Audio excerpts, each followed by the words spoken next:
Hey everyone, I am coming with a short video. I'm doing solo this time.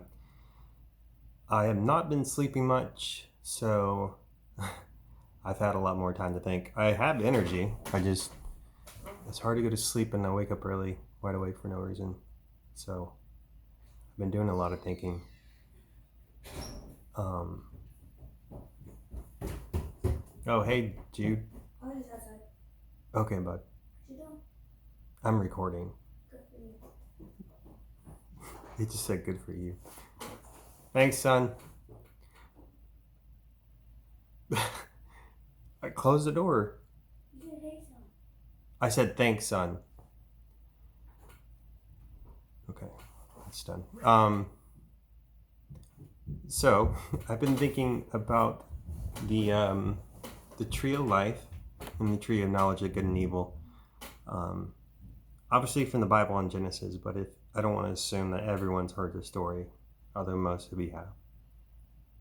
So Adam and Eve were created; they're the first human beings, and they live in this garden mountain, cosmic garden, and God tells them that they can eat from every tree but the tree of knowledge of good and evil.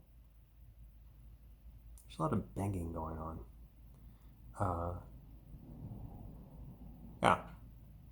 So he says, don't eat from that tree, for the day that you do, you will die. And if you know the story, they did eat it, but what's curious right after they eat it is God says, look, man has become like us, knowing good and evil. And then immediately after, they're kicked out of the garden. Why? Like, if you read that in just a plain English sense, how it's usually translated, it almost seems like God's performed entrapment or something. And the way that some churches tell it, I mean, I don't blame people for, I guess, characterizing it that way. I mean, there's a reason that people mock the Bible for believing in a talking snake, which it's obviously not a snake. If you talk to any real scholar. So what's so bad about knowing good and evil? When you think God would want us to know good and evil? And why would knowing good and evil banish us from the garden and the tree of life? How does that make sense? I thought about this for years. Because I do that thing. I'm one of those people that do that thing. They will think about something for years. And they'll go through many different incarnations of their understanding of it. In the Bible, man, it's, say what you want about it, man, but it's layered. There's so much you just don't see until you see it.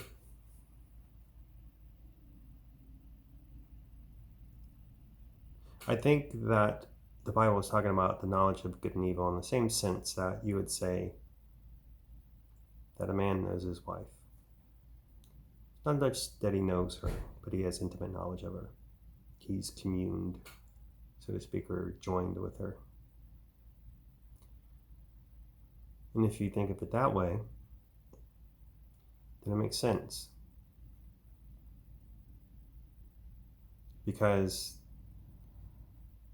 as soon as we have the, I guess, knowledge of good and evil, I think it's talking about the mind, knowledge of good and evil, right? Two polar opposite things. It's the same story. It's duality, good, bad, hot, cold, happy, sad. They're judgments. They're judgments about observations. And we seem to want to only think in those terms. Or it's extremely difficult not to think in those terms. And I'm saying everybody. me included. It takes some kind of greater awareness to step outside your mind and see that it's not an either or thing. I mean, politics is a perfect example of it. It's like, you guys are literally just the polar opposites of each other. I'm not a Trump guy, but I've watched people, it's like, okay, not every single thing he does is bad, but you're going to fight him on everything and you kind of look stupid doing it. But that kind of happens with every president. Okay, so what's so bad about that? What's so bad about that thinking that it would necessitate getting kicked out of the garden? I don't know. Well, maybe if you turned on a ticking time bomb, you would want some kind of expiration date. Right? You kind of think of it, that's how we are sometimes, or how we can be. If this guy's in charge, right? You ever walk up to someone and you can be interacting for a while, but you're like, they won't look at me? Not really. Like, there's a lot of layers there. Don't trust this person. I'm pretty sensitive to emotions and vibes, so I get that a lot.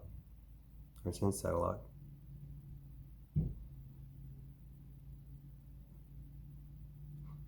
We gotta grow up, man.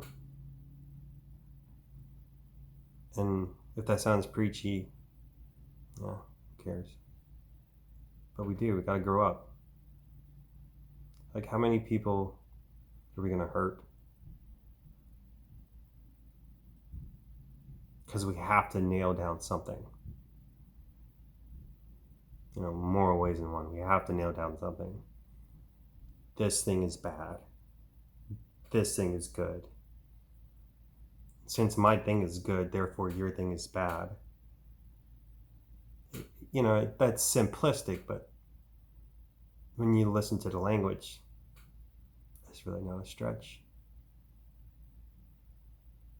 And people are very just conditioned to make judgments all the time. And the more you do it, the more convinced you are, and the more convicted in what you believe.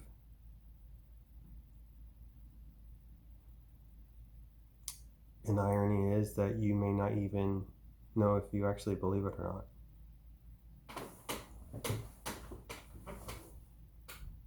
I mean, how many times in your life, I'm guilty of this, but how many times in your life have you've done something and you put a lot of effort into it and it wasn't even your idea?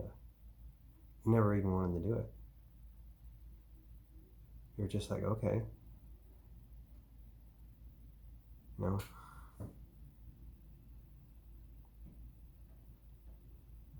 what's the lesson to take from this? Like, what's the practical application? What is the tree of life?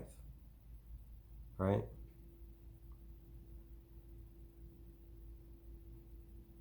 To me, the tree of life is